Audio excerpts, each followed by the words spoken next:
কুয়াশায় ঘেরা শীতের সকালে হালকা মিষ্টি রোদে বসে এক প্লেট গরম ভাত আর সাথে যদি থাকে নানান রকমের ভর্তা, তাহলে কেমন হয় বলেন তো? আমার তো ভেবেই জিভে জল চলে আসছে। আমার মতো কে কে আছে এমন ভর্তা লাভার? হ্যালো এভরিওয়ান, আসসালামু আলাইকুম। কি অবস্থা সবার? আশা করছি আপনারা সকলেই অনেক ভালো আছেন। আলহামদুলিল্লাহ, আপনাদের দোয়ায় আমরাও অনেক ভালো আছি। সকালবেলা ঘুম থেকে উঠে একটু হাঁটাহাঁটি করলে মনটা ফ্রেশ থাকে, তাই একটু বাড়ির সামনে আসলাম। বাড়ির সামনে এসে দেখি ওমা সব ধান খেত দেখি কাইটা ফেলাইছে। আসলে একা একা বাড়ির সামনে তেমন আসা হয় না, কারণ বোনেরা কেউ বাড়িতে নেই, আমি একা একা, তাই তো আমি দেখতে পাইনি ধান ক্ষেত কখন কাটছে। এই সময়টা না অনেক ভালো লাগে। নতুন ধান বাড়িতে আসে, তাতে চাল করে, আবার নতুন ধানের চাল দিয়ে পিঠা বানানো হয়। আপনাদের কার কাছে কোন সিজন ভালো লাগে আমি জানি না, তবে আমার কাছে শীতের দিনটাই ভালো লাগে। তো যাই হোক, আমি ঘুম থেকে উঠে দেখি কেউ ঘরে নেই, আর এই জন্য এখন আমি ওদের খোঁজার জন্য যাচ্ছি। মনে হয় আয়নের জন্য পিঠা আনতে গেছে আমার মা। তারপর আবার যাইতে যেতে মনে পড়লো যে আমি তো রাতের বেলা শাক দিয়ে রাখছিলাম এখানে। শীতের দিন রাতের বেলা বাহিরে শাক ধুয়ে রাখলে ভালো থাকে, আর এই জন্যই আমি রেখে দিয়েছিলাম। শাকগুলো রেখে আমি আবারও যাচ্ছি ওদের খোঁজার জন্য।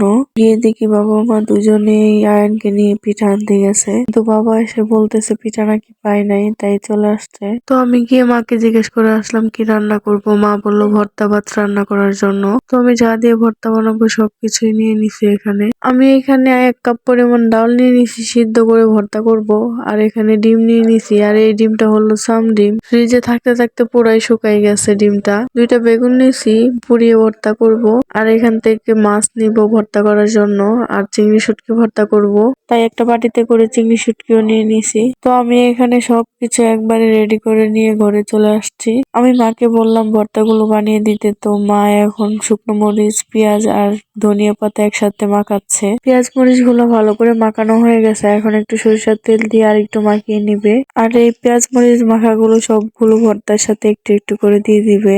এখন মা বেগুন ভর্তাটা করে নিচ্ছে। মাটির চুলায় পুড়িয়ে বেগুন ভর্তা খেতে কে কে পছন্দ করেন অবশ্যই কমেন্টে জানাবেন। আমার কাছে তো ভীষণ ভালো লাগে। আমার মা ভর্তা বানাচ্ছিল আর আমি বসে বসে দেখছিলাম। আমি আবার ভর্তা মাখাতে গেলে প্রচুর হাত জ্বলে, এই জন্য মাখিয়ে দিলাম ভর্তাগুলো বানাতে। তো আমাদের বেগুন ভর্তা বানানো শেষ, এখন মা মাছের ভর্তাটা বানিয়ে নিবে। মাছের ভর্তা বানানোর জন্য মাছ থেকে কাঁটাগুলো বেছে নিচ্ছে মা। তো মাছের কাঁটা বাছা শেষ, এখন মাছ ভর্তাটাও বানিয়ে নিবে, আর তাই পেঁয়াজ আর মরিচ মাখা একটু নিয়ে নিল মাছ ভর্তার সাথে। আপনারাও বাসায় পাঙাশ মাছের ভর্তা এইভাবে বানিয়ে খাবেন।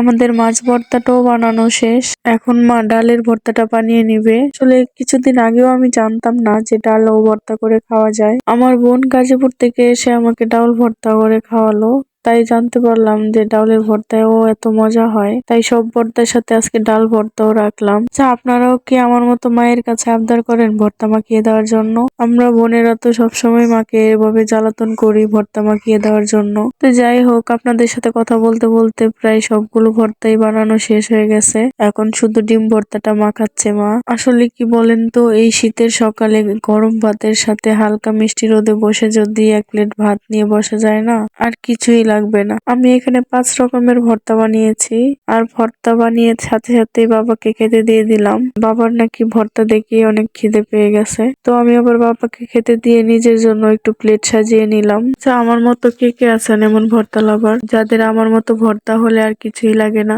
আমি এমন ভর্তা লাভারদের দেখতে চাই। তো আমিও ভর্তা দিয়ে খেতে বসে গেছি। আজকের ভিডিওটা এই পর্যন্তই। সবাই ভালো থাকবেন, সুস্থ থাকবেন। আল্লাহ হাফেজ।